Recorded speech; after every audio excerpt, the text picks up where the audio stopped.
If I were speaking to Obama, I think that I would have to say, where is your heart? Where is your integrity? Where is your humanity? Do you know what those words mean? Do you have any concept of what those words mean?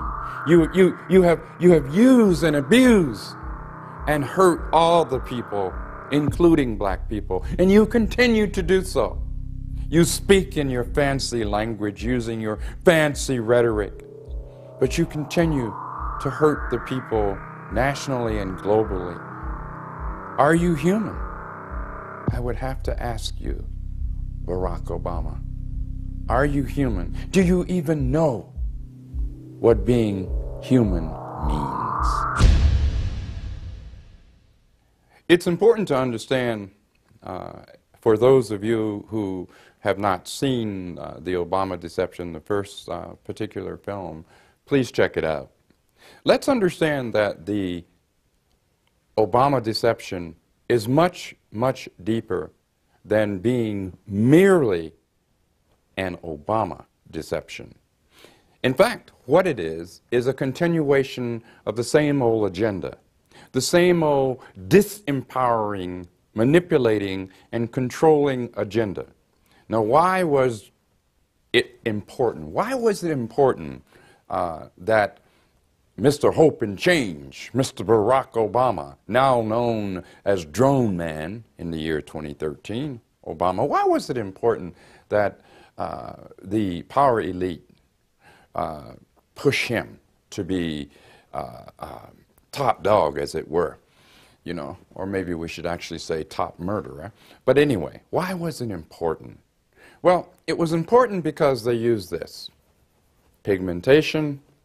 Oh, he's black. He's black. He's got to be okay. Excuse me? Think about that. This was used. This is how I often speak of how racism, I call it an introverted, or inverted rather, an inverted racism, where Obama knew full well that he was being installed by the powers that be, whether they be left, or whether they be right, or whether they be liberal, or whatever they want to call themselves. Obama knew full well that his job would be to continue the agenda for the power elite. To continue, and by the way, this power elite is both national and global. It's not just in the United States. In fact, it is a global power elite. It is an elite that I use the term a lot, blood sucks. They're blood suckers. You ever think about vampire? Every time I decide to kick back and watch an old movie from the 50s or 60s, and I watch Bela Lugosi come out and play the vampire, I can't help but think of this system. Because they're sucking the blood economically, politically, socially, culturally. They're sucking our blood in that sense. Obama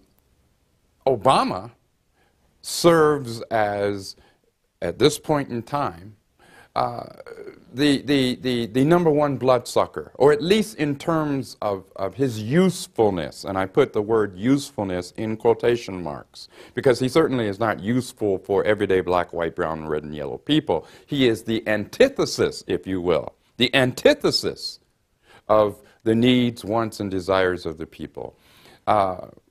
So let's remember that that deception is a continuation of the deception that started eons ago. But Obama was the right person, in quotation marks, at the right time to continue to dupe the people. That's why you had Republicans coming out, oh yes, Obama. Democrats, oh yes, Obama. Hey folks, whenever you see that, you better stop and think. You better stop and think. Because both of them, Democrats and Republicans, their so-called leadership, and I call it their misleadership, feed from the same corporate, national, and global trough. So the Obama deception is a deception against all of the people. nationally and globally. And I want you to keep that in mind. It's important that we keep that in mind. It's a national and global deception. The wars, the perpetual wars that we have, the perpetual corporate hegemony, and all I mean by corporate hegemony is domination. Why is that? Did it happen by osmosis? No, it happened by design. This is going on by design. All right? We have to understand that. It's not that complicated. Actually, it's very simple. You know, they say that the best tricks are the old tricks, and the old tricks are the best tricks. You know why? Because they work. But the old tricks stop working once people wake up, because you can't fool all the people all the time. And more people are waking up to this deception. And it is a despicable deception. All of us have been deceived, regardless as to what ideology we may think we adhere to. We have all been deceived. We have allowed ourselves to be deceived. And this just goes on and on and on in a circle. It's cyclical. But what we have to do, break out of the box, break that cycle. We can do that. We've got to do that. You know, somebody once said that every generation needs a new revolution. No, that wasn't Malcolm X. That was Thomas Jefferson. And he was absolutely correct. It's important to understand that what we, and when I say we, I'm talking about we, everyday people of humanity, everyday ordinary people, are dealing with, is we're dealing with creatures, dare say I human creatures, who really lack, as in L-A-C-K, they lack the human qualities that all of us should have. In other words, no empathy. Empathy. I didn't say sympathy, I said empathy for humanity. It's important to understand that the national global elite is aware that ultimately by dumbing us down, by clamping down on the free flow of information, by propagating disinformation, that ultimately their blood-sucking and by killing Mother Earth will lead to their own annihilation. Then why do they do it? Because, my friends, they are avaricious. Again, it's sort of like a vampire who sucks the blood. It's like they have an insatiable appetite that can never, ever be filled. They are soulless, without soul. Without soul. And all of us should have somewhere deep in our own human being, deep in our being, as humans, we should have souls. But we're dealing with an elite, a national and global elite, who lack that.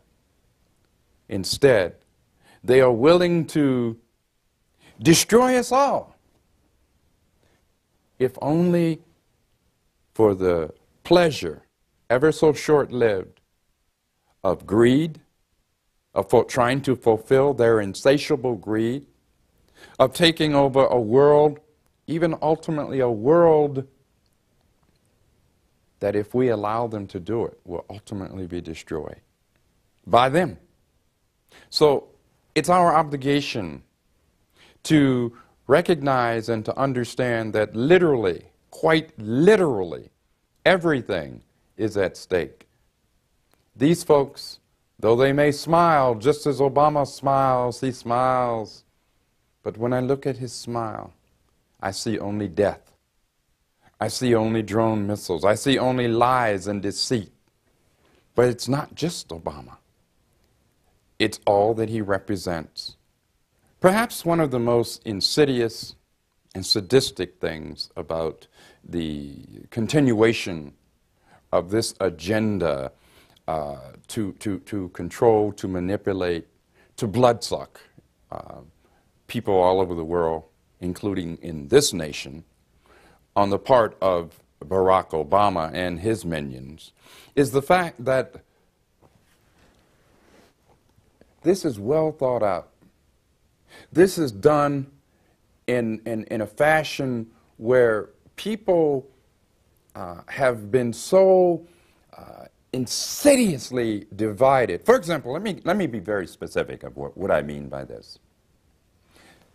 If George W. Bush had engaged in anywhere near the horrible atrocities he'd carried out, anywhere near those kinds of atrocities, and don't get me wrong, I'm certainly no supporter of George W. Bush, but let's be real, let's be honest. Had he done that, why, you would have had liberals and progressives and the so-called left. Oh, they would have been out there saying, no way, you can't commit these cold-blooded murders, you can't do this, you can't do this. And they would have been right, except for one thing. Now that Barack Obama has not only done that, but he's gone far, far, far past. He has surpassed what Bush ever did, which was bad enough. He has surpassed that. Where are they?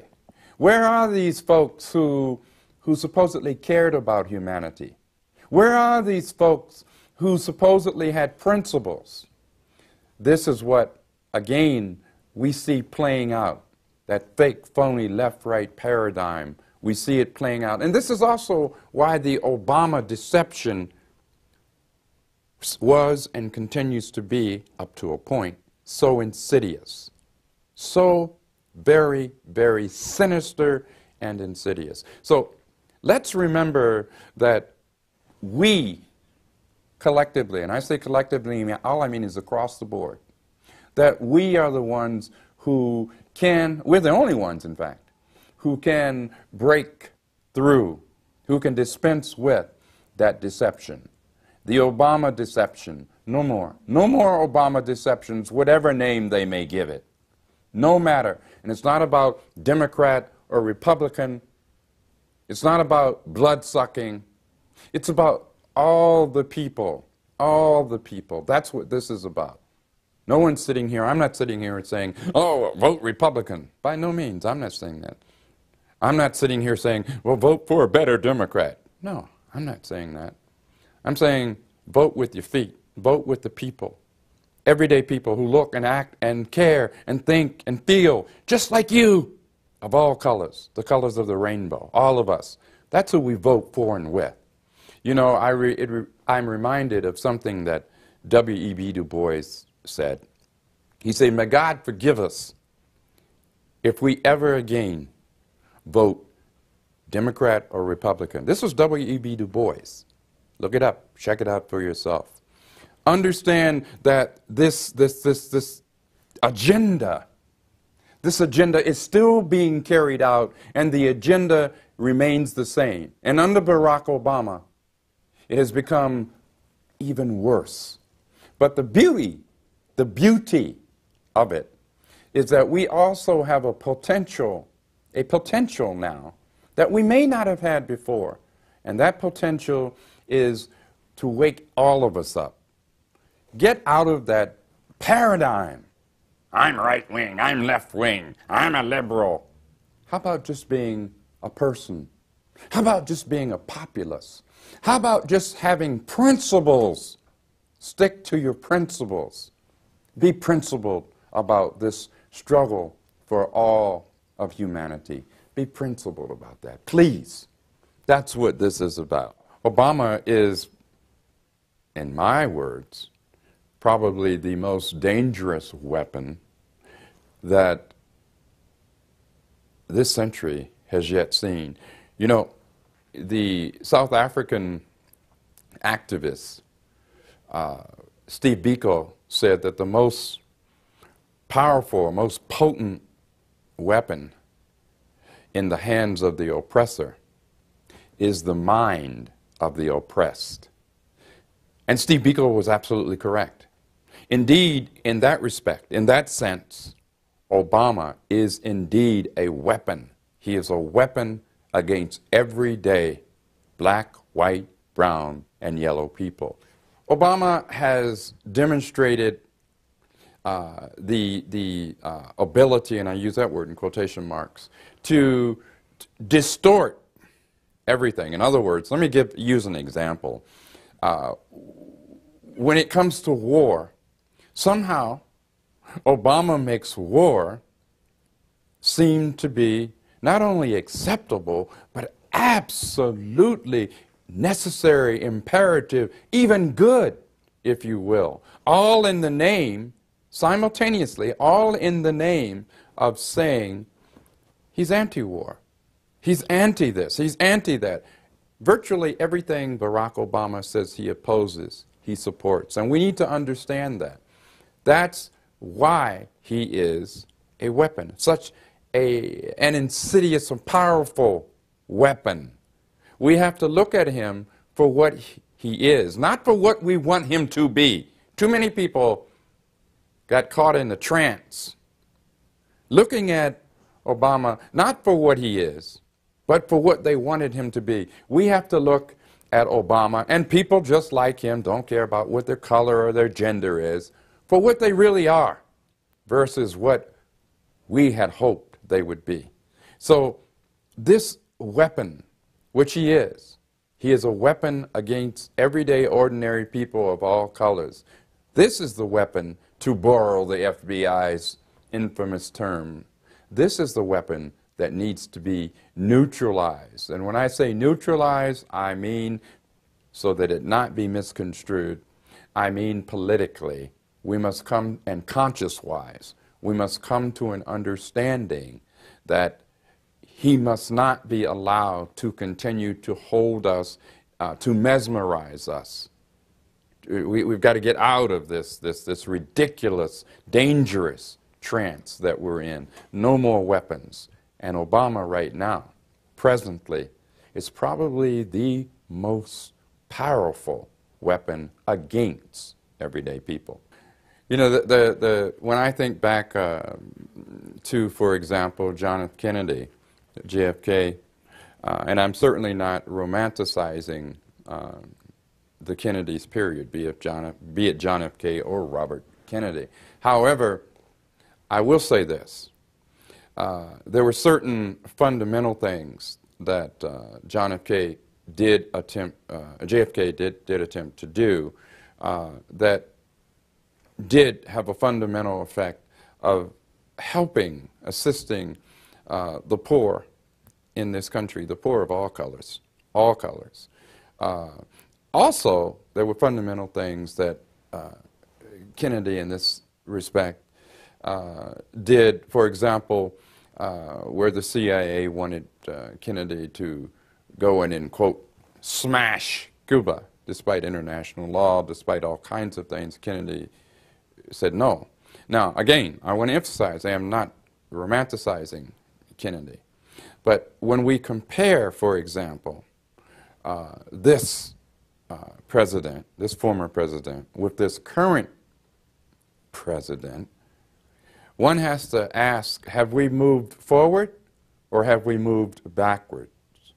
Clearly, we have moved backwards, and we're moving rapidly backwards, and we will continue to move backwards until we break free of this Obama trance.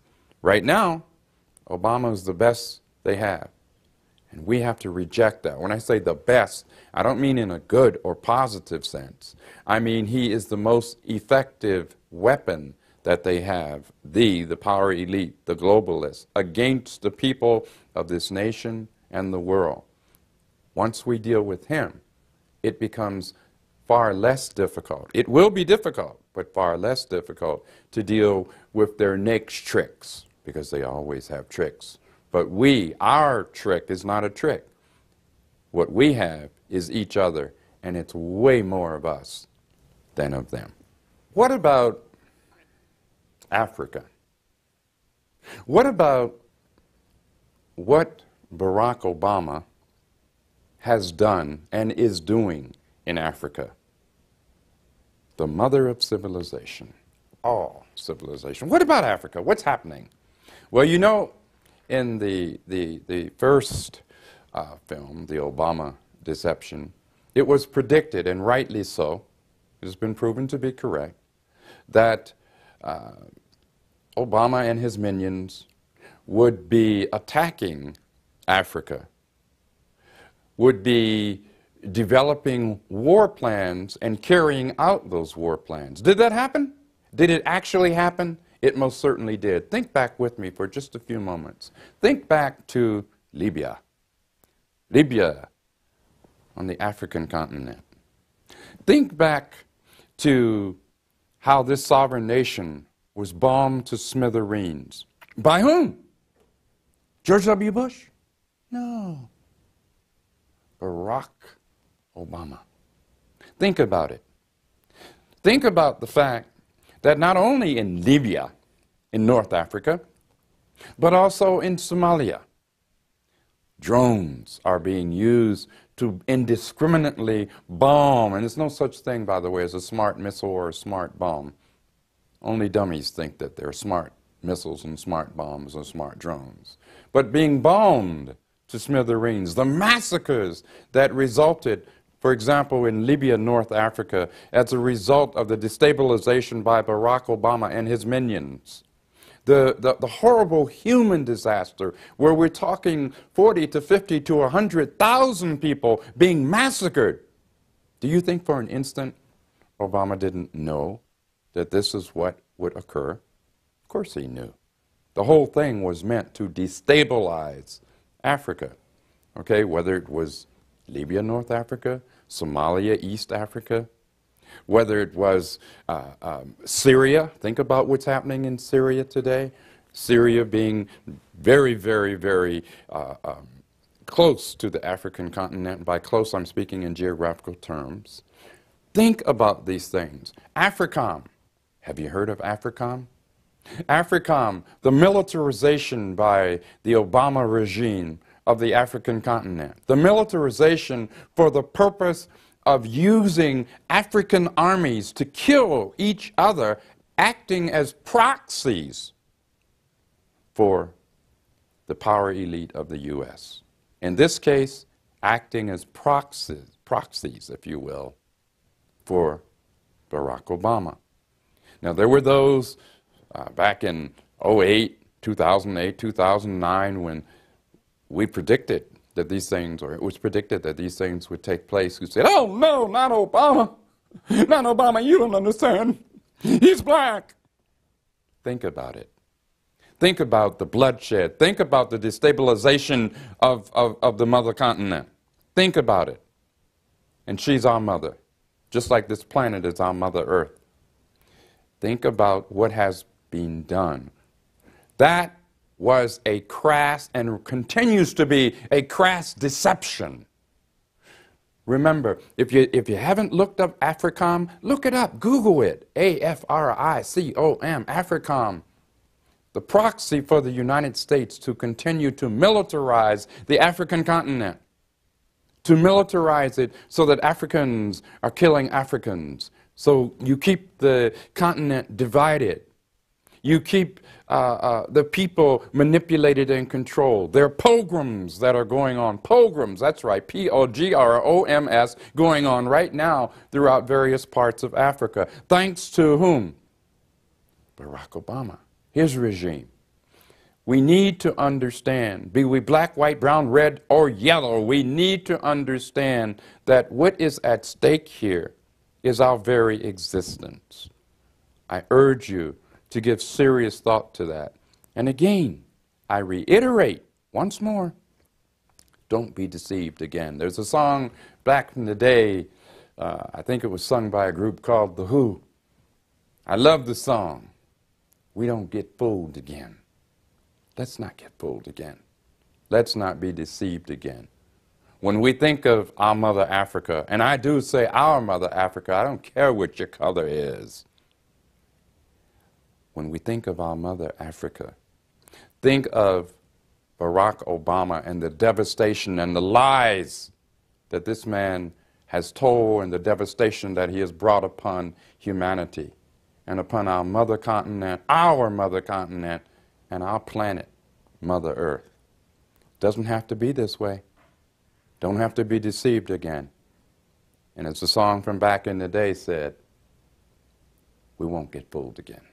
You know, the question comes to mind, Well, how can we avoid being deceived again? What's to stop us from succumbing to another deception? Let's go back to that word.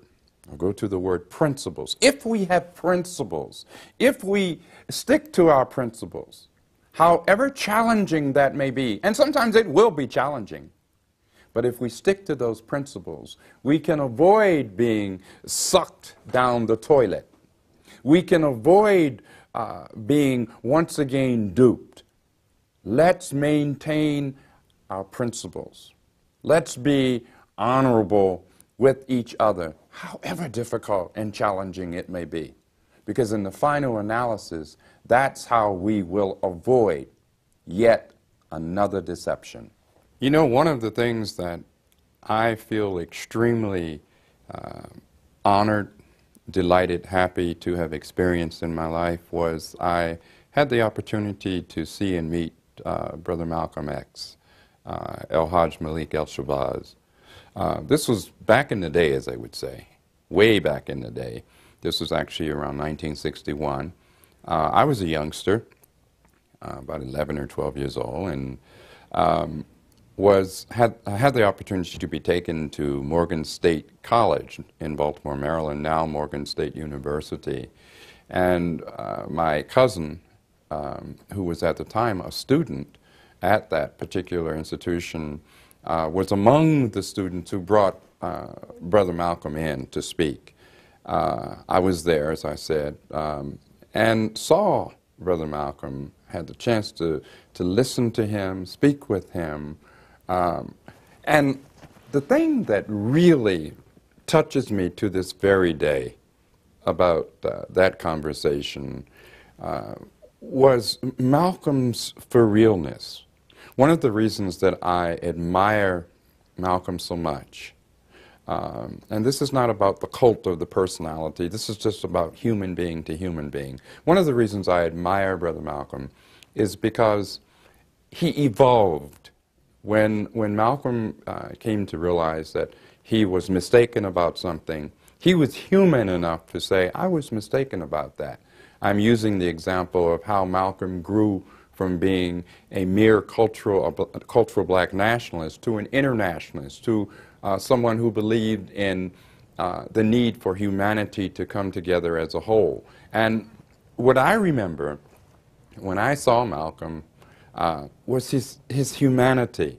Malcolm had a smile that would blow your mind, as we used to say back in the day. He could walk into a room and you could be engaged in an intense conversation and Malcolm would smile and you would just be engulfed by his humanity, as was I. Being as young as I was, I read a lot. I was an avid reader. My parents were both school teachers, poor, but school teachers, so they believed strongly in reading, in studying, in debating, etc. Anyway, at that young age, I could sense that Malcolm was first and foremost a human, and he spoke not down to me, but he spoke with me.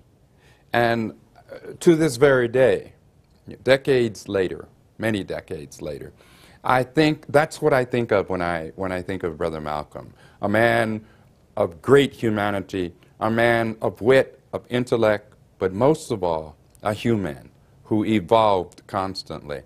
Which leads me into a topic that is sometimes very difficult for me to discuss, and that is COINTELPRO, COINTELPRO, the Counterintelligence Program. The Counterintelligence Program, of course, being a program that was set up, begun actually back in the 50s. It was intensified in the 60s and 70s and continued. And I would submit to you that COINTELPRO continues today. Now, what was COINTELPRO? COINTELPRO was a program that was set up by the federal government throughout this nation, not just one part, but throughout the United States, to, quote, to frame, to discredit, to neutralize, to imprison, and in many, many cases, to murder political activists across the board. Not only black political activists, but black, white, brown, red, yellow. People in this country, citizens of this country, who dared to challenge, to question, to oppose the narrative, the propaganda, if you will, of the U.S. government. Now, this is the year 2013. Does COINTELPRO still exist? I would submit to you adamantly that COINTELPRO does exist. In fact, has been tweaked. It has morphed into something even worse, even stronger. Whether we're talking about how COINTELPRO has been put into the Patriot Act, how COINTELPRO has been put into the NDAA, the so-called National Defense Authorization Act, particularly Provision 1021, how COINTELPRO has been applied and put into drone man Barack Obama's kill list. That's right. We have a president, think about it, who has his very own secret kill list. That means, brothers and sisters, you can be killed in your home. You can be killed while you're doing shopping. Your loved ones can be set up and or killed. That's the reality. Now, does that mean that we should become paranoid? Absolutely not. Absolutely not. But what we need to do is we need to understand that COINTELPRO exists and it is functioning. And in fact, in the year 2013, this year, with Barack Obama, whom I call the drone missile man or the drone man, the kill list man, it is worse now than ever before on every level. And it affects all of us, not just black folk, white folk, brown folk, all of us, black, white, brown, red, yellow, across the board. The only way that we can effectively resist COINTELPRO is to, one, be aware of it. If we're going to put out a fire, we have to be aware that the fire is engulfing our home, that the fire is raging.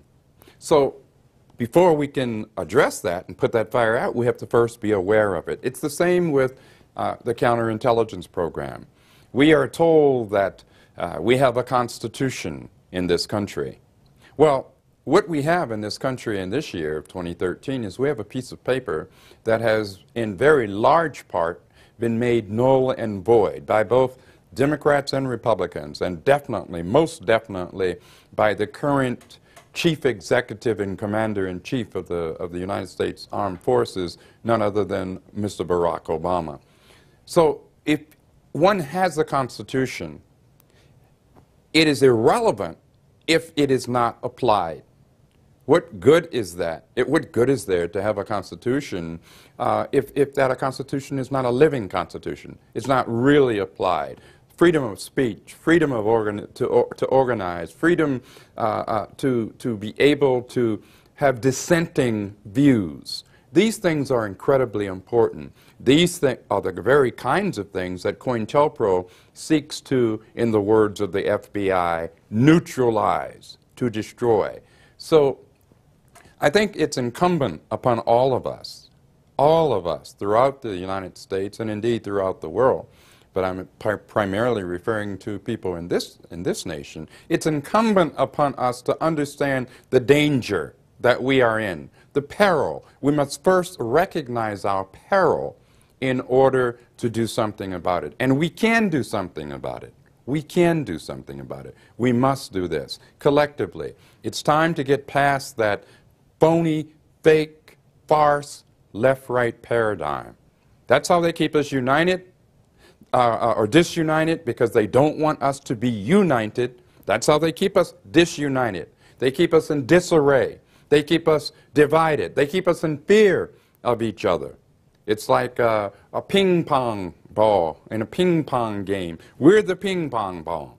Back and forth, back and forth, back and forth. Only, brothers and sisters, we're the ball. We're the ones who are going back and forth. And this corporate stream media, ABC, CBS, PBS, Fox News, the corporate stream media, all of them are about putting forth a narrative that is meant to keep us divided, controlled, manipulated, in fear of each other, and this is what we have to do something about. And only we, from the bottom up, not from the top down, not from the top down, from the bottom up, we have to recognize, I look at it like a pyramid. The pyramid has a huge, huge base at its bottom. The top, the point, is quite small. It's what I call the power elite, the national and global power elite, who control our lives. Not only do they control our lives in a physical sense, but first and foremost, they control our lives psychologically. Make sure we think a certain way, if indeed you can call it thinking, because they really don't want us to critically think.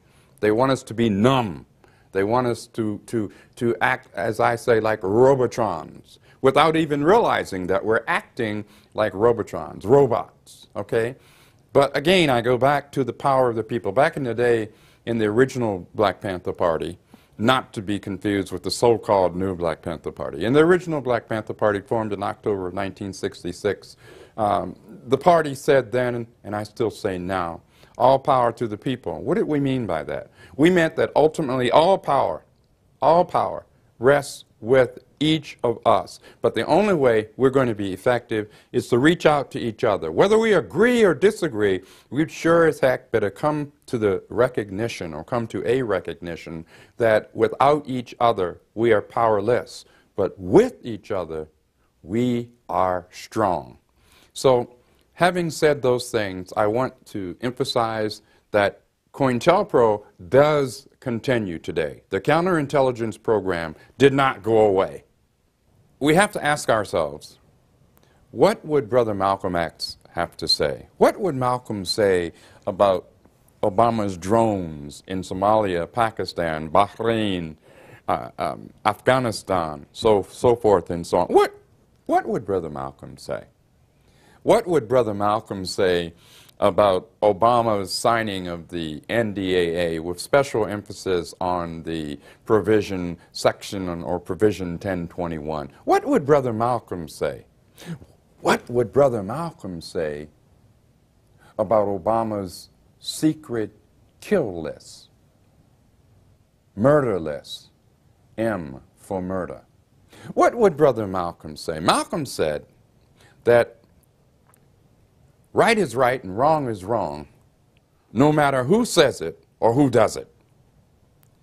Obviously, that in and of itself tells us that Malcolm would be repulsed by the despicable, hypocritical, deceitful actions of Barack Obama and his minions. Obviously, it doesn't take a rocket scientist to figure that out.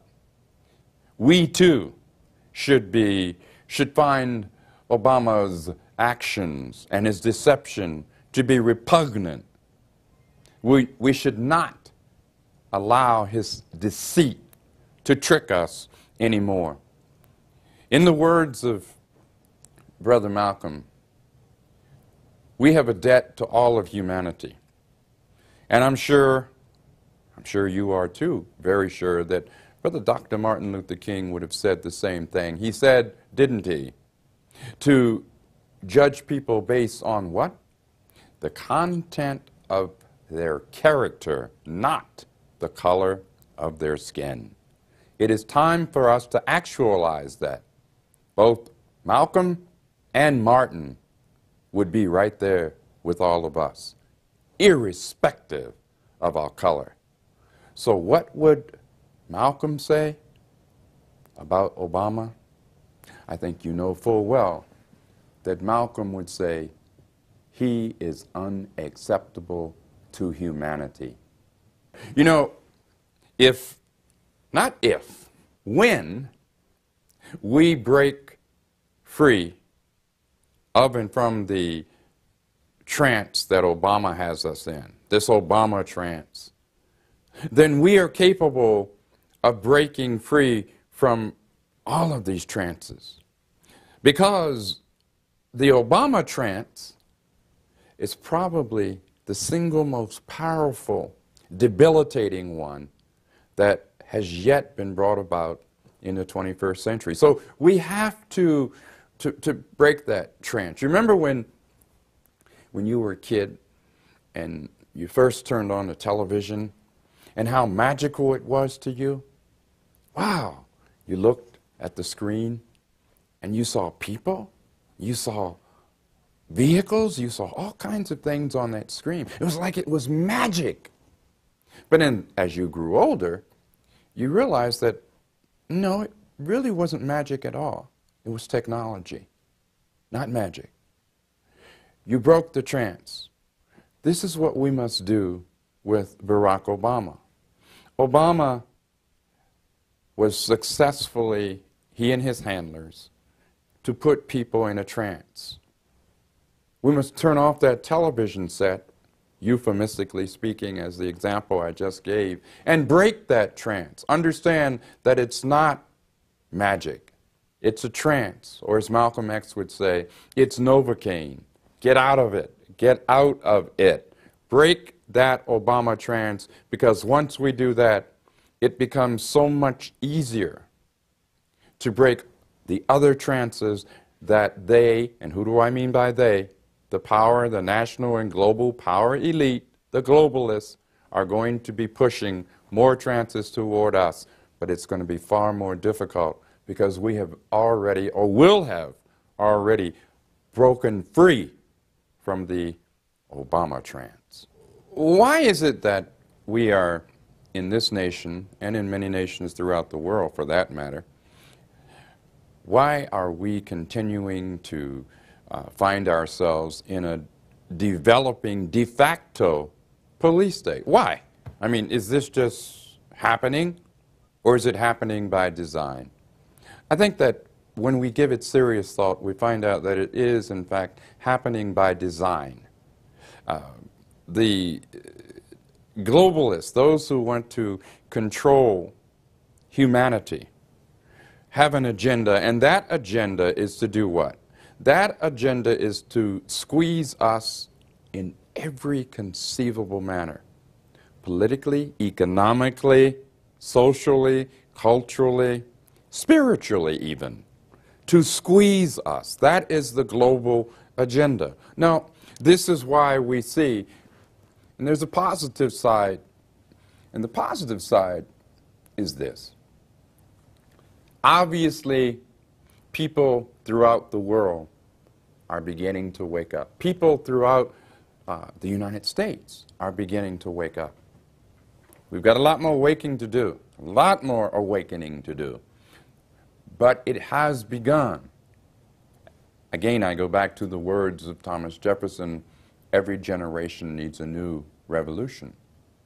And this response is by the globalists, the global elite, the power elite, is to do what? Is to clamp down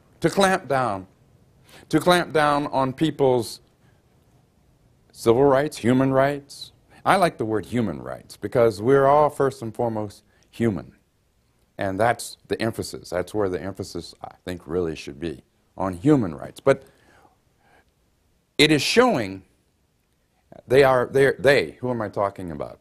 The global elite, the power elite, nationally and globally, are reacting to people awakening.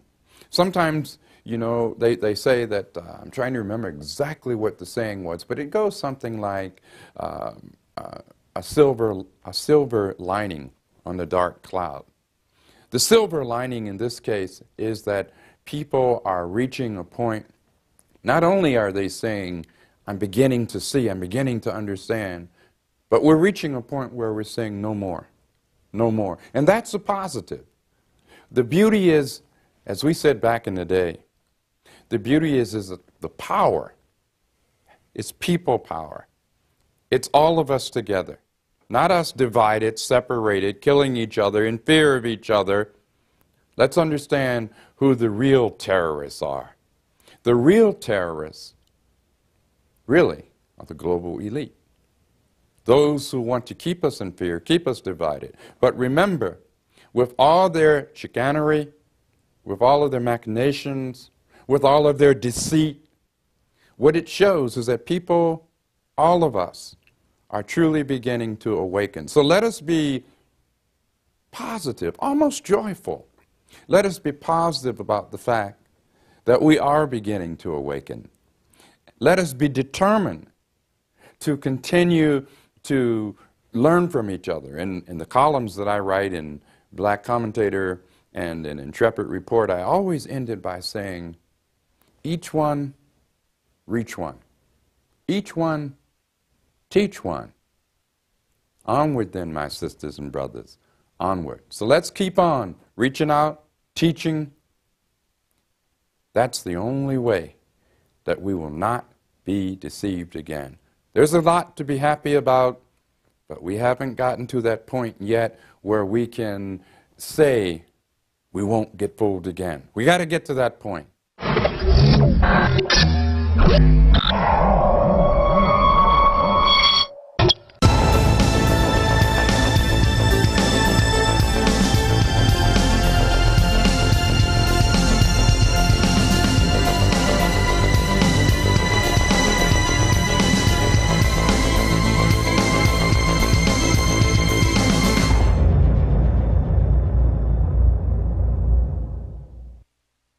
Now you can watch The Alex Jones Show live as it happens at Infowars.com/show.